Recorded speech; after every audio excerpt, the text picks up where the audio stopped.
Now, for many years, Nigeria's four refineries have failed to function to its optimum capacity, meaning that Nigeria has solely relied on the exportation of crude oil and importation of refined product, costing Nigeria, one of the leading producers of crude, billions of naira.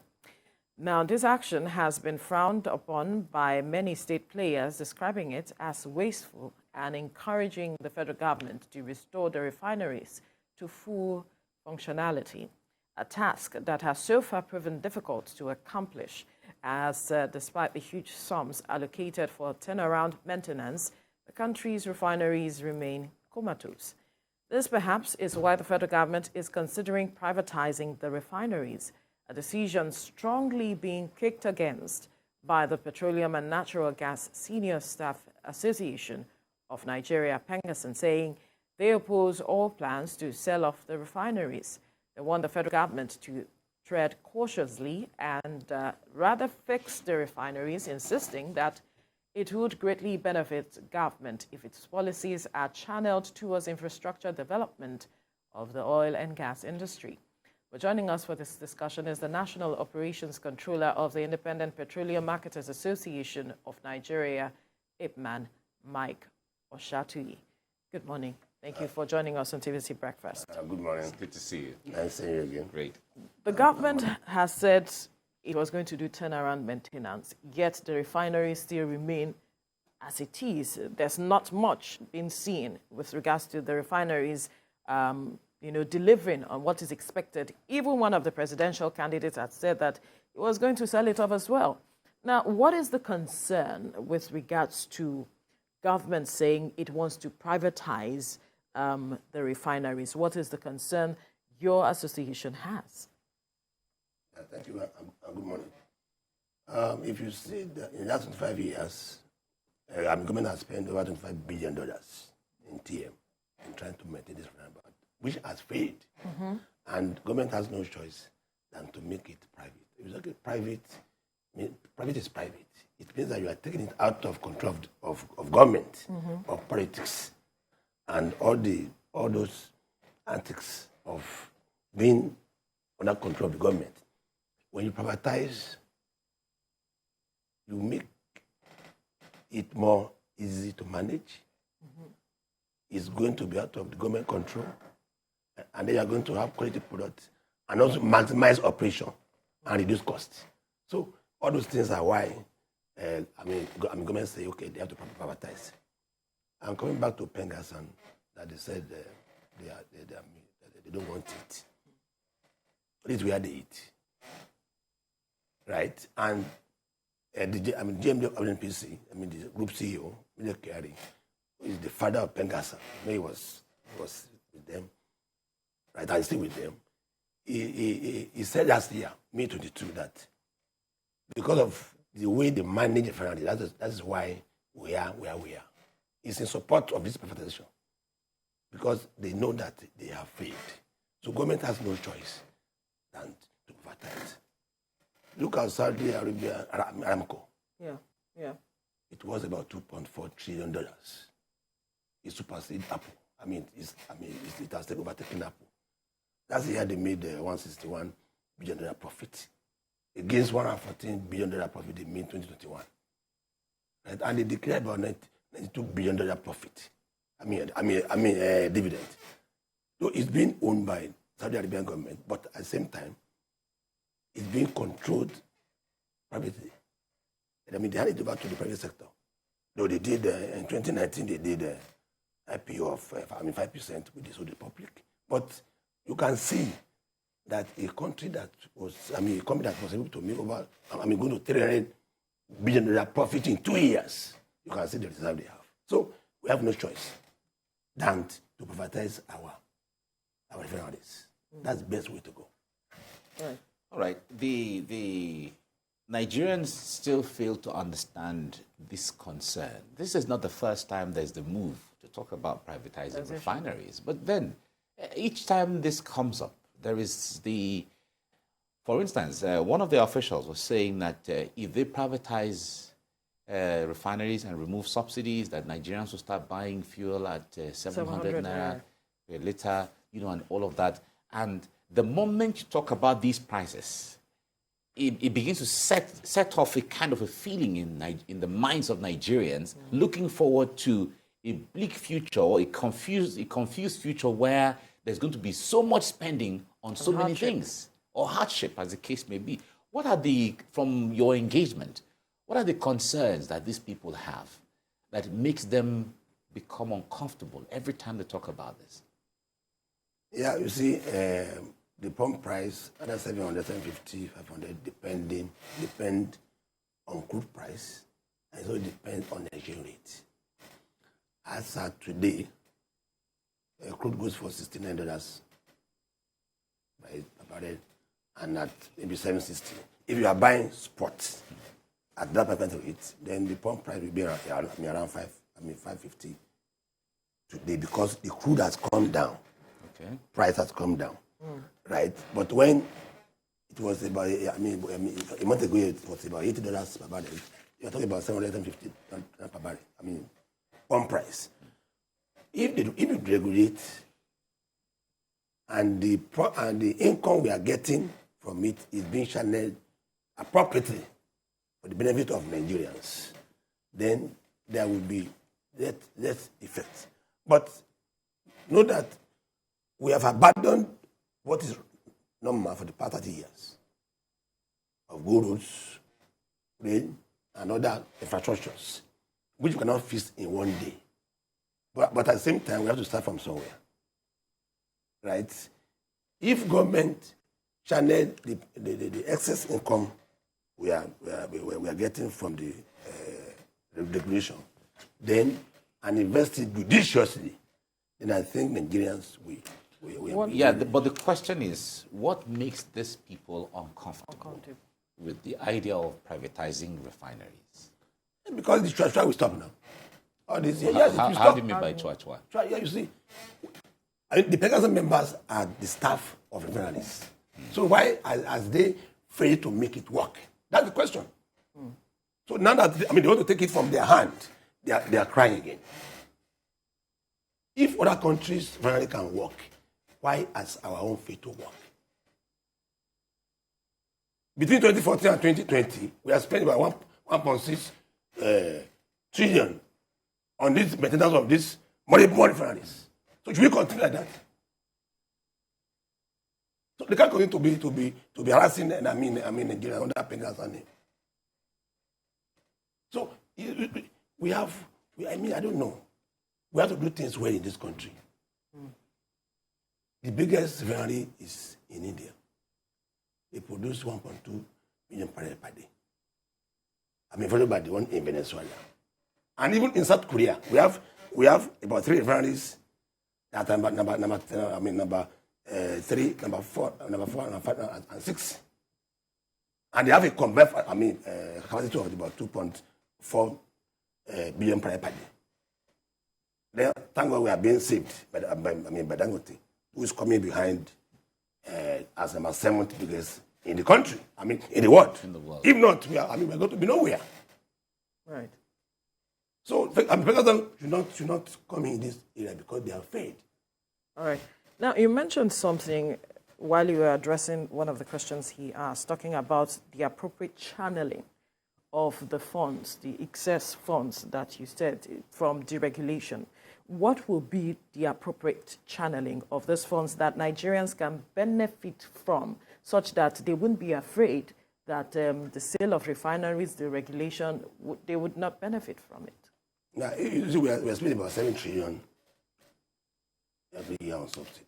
If this 7 trillion can be a fund designed for projects to benefit Nigerians specifically, without mixing it up with other funds, then and there's going to be a kind of reporting that this is how we spend this money. What kind of projects? Rail is there. Our roads are bad. Health is there. The education is there. When our children are at home for 9 months, you know the meaning of that on the parents. So let us do things well. If we are saving this money, and you know that we are the one financing this neighboring countries in terms of this so-called subsidy.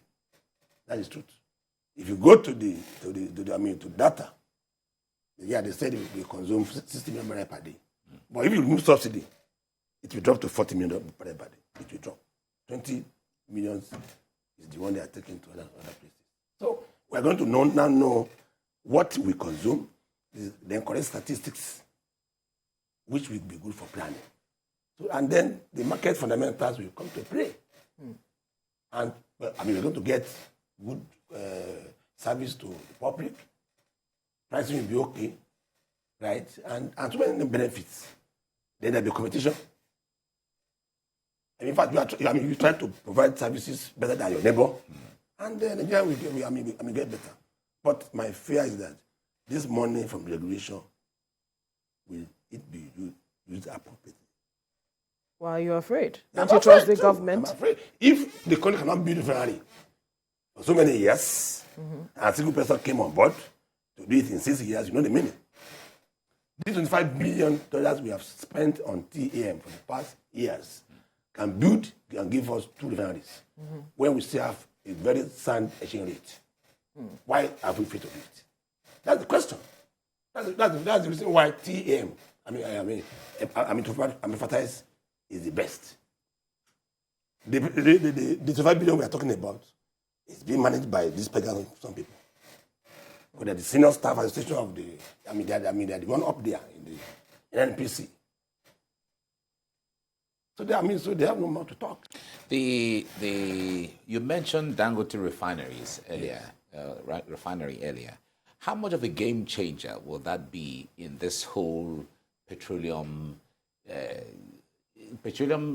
business? Has become something we have up there. Nigerians don't have understanding of how it works. All they know is, if I go to a filling station, let me get fuel. And the moment the prices are up and down, it creates panic all over the place. But how the businesses work, Nigerians don't have an idea. But how much of a game changer will the Dangote refinery coming upstream will be? The chemistry of the oil sector in Nigeria will change once Dangote started production. Because with the capacity that the system have, we are going to be next exporter for life. Because what the refineries we produce, we cannot finish it in Nigeria. In fact, we cannot even consume half.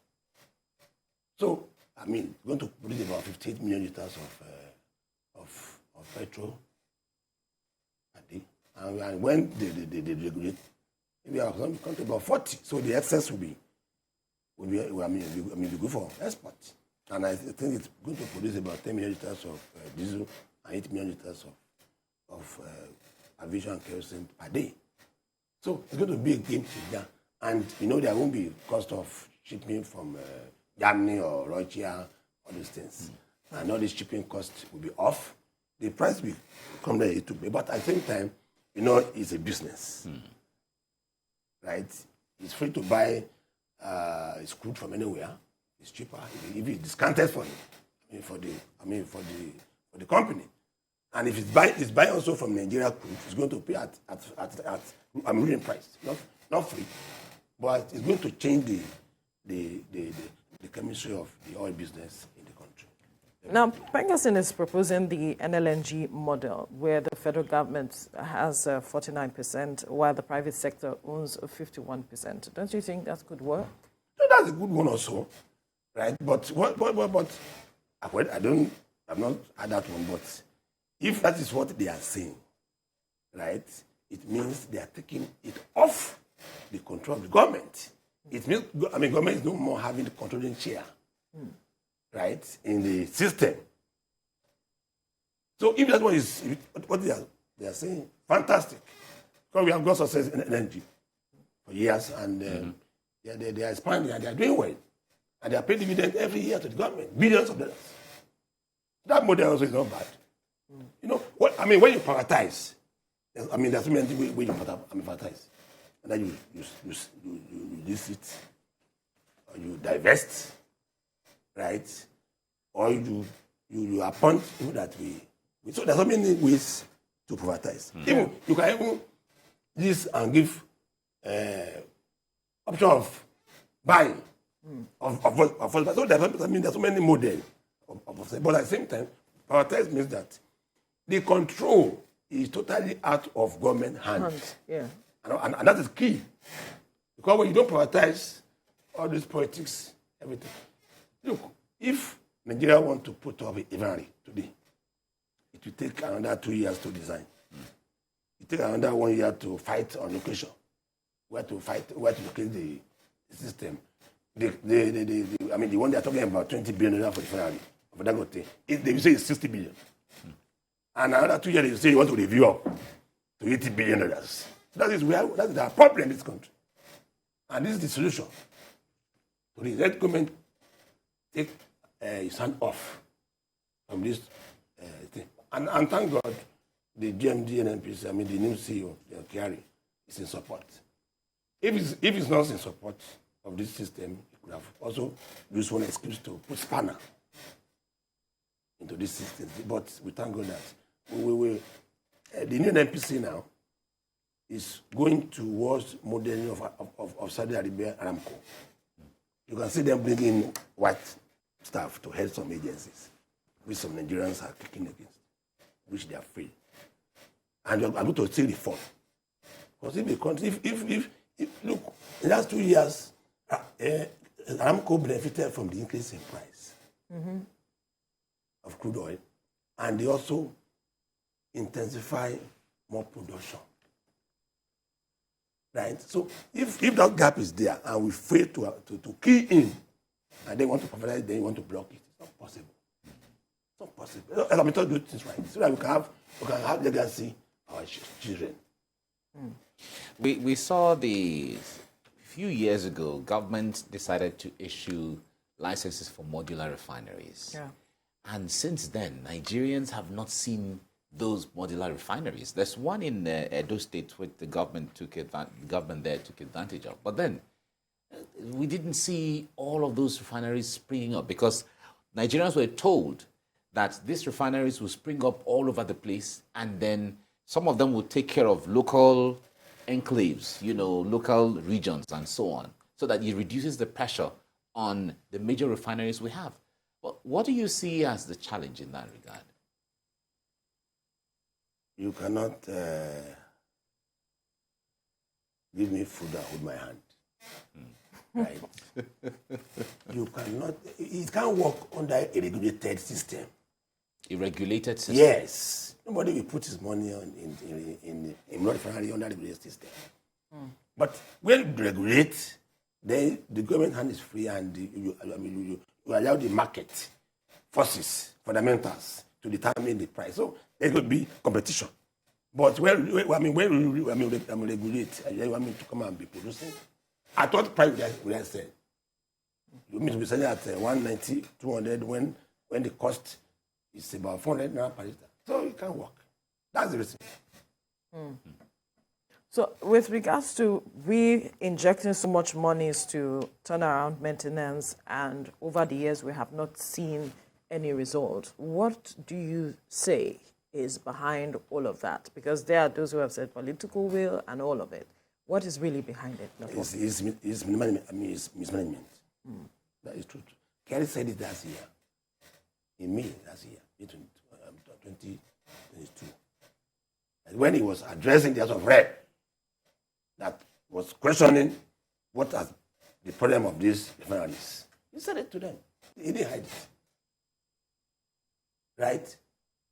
So, but this government now is serious. You can see that, if Port Harcourt is coming up, it's I think by second quarter of this year, going to produce about 60,000 barrels per day. That is something. They've awarded the Warri and Kaduna to the WHO.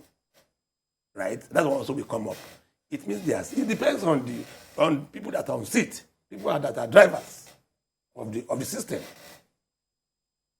But I'm sure that, I'm very sure that this government is serious. Wasn't there a way we could have brought them to book with regards to monies injected and they're not delivering?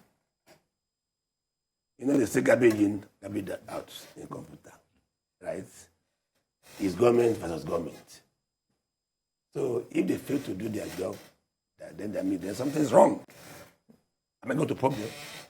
Or are you going to probe them? It's government, if government is looking the other way around, then it needs to be blamed.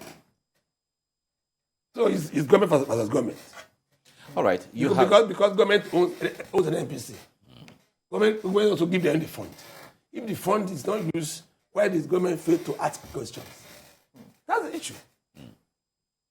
So the purview is on the government. The government is the one to do that. Yes. Now the issue there is we have seen that from what you have said, it is most profitable to privatize for efficiency and for effectiveness. We are where we are now already. What factors should be considered if that is going to be implemented so that there's seamlessness within the system? It's just mere openness. If the system is open, transparency, right, efficiency. What determines transparency or openness from your point of view? No, me and you know, like if you want to privatize, make it open to the whole world. Let people who want to invest come in, put on criteria. Financial capacity, the managerial ability, the experience in the system. Those are the criteria. And then you bring in the best. Right? I think recently, a few days ago, Saudi Arabia is floating another airline. They brought in the head of a tiered airline to come and head the Saudi Arabian second airline that is next to Saudi Air. So, I mean, when you are transparent and you bring in the best hands, then we are going to get results. Yes. No two-way.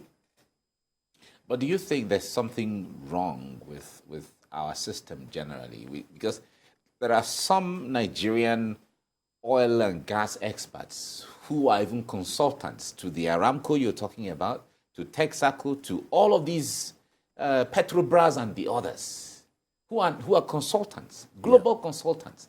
Yet, when we come back to Nigeria, there seems to be, is it our system or is it our person or is it what? What do you think is that challenge? Politics. Politics. Political interference, political control, and not knowing the right thing and do the wrong thing. So even if we privatize, in this country we have the best brains, best hands, doing well abroad, doing well everywhere. Why can't we do a search and bringing them to the table? Give them the task. Give them targets. They will deliver. But when it's still borders on this government control, why are private companies in Nigeria succeeding? Right? Look at Nigeria. We used to be the best. They have too many actors in those days, 70s, 60s. Yes, where I said Nigeria is now. Because of the government interference. You will appoint MD today. The next 6 months, you have removed the MD. Right?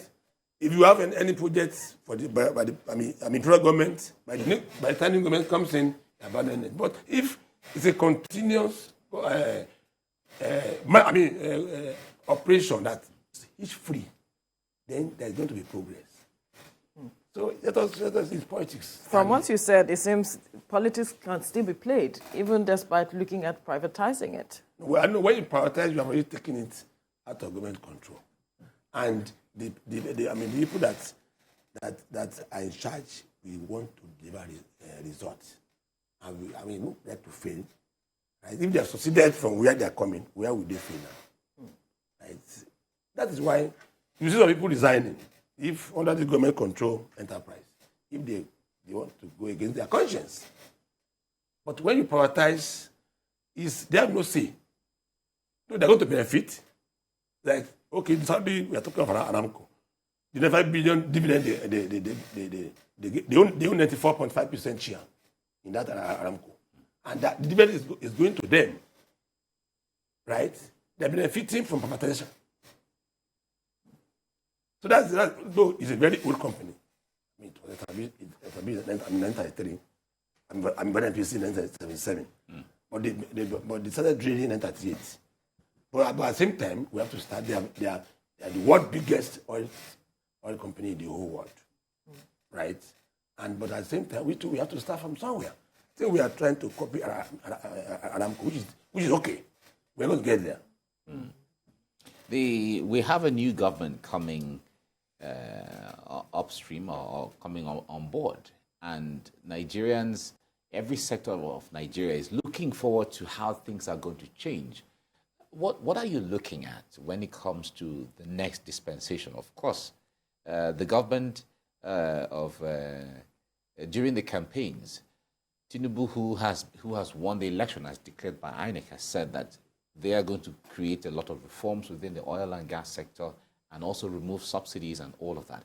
What hopes do you have that the next dispensation will create a boom in that sector of the economy? Yeah, he told us that's going to remove subsidy. And even not only him, even the government also said, the PDP said, and he was to say. So if anyone can do, they all agreed on that point. Yeah. And we hope they are going to be sincere. Sincerity in terms of using the best hands. It doesn't mean that that will be a member of APC or whatever that's going to run the system. But we have good hands in this country. That doesn't belong to any party. Right? If he has the courage to assemble them and give them free hand, right, to operate, I believe we are going to go out of this mess. All right. We'll have to leave the conversation here now. I must thank you, National Operations Controller of the Independent Petroleum Marketers Association of Nigeria, IPMAN, Mike Oshatui, for your time on the program. Thank you. Thank you for coming. Thank you.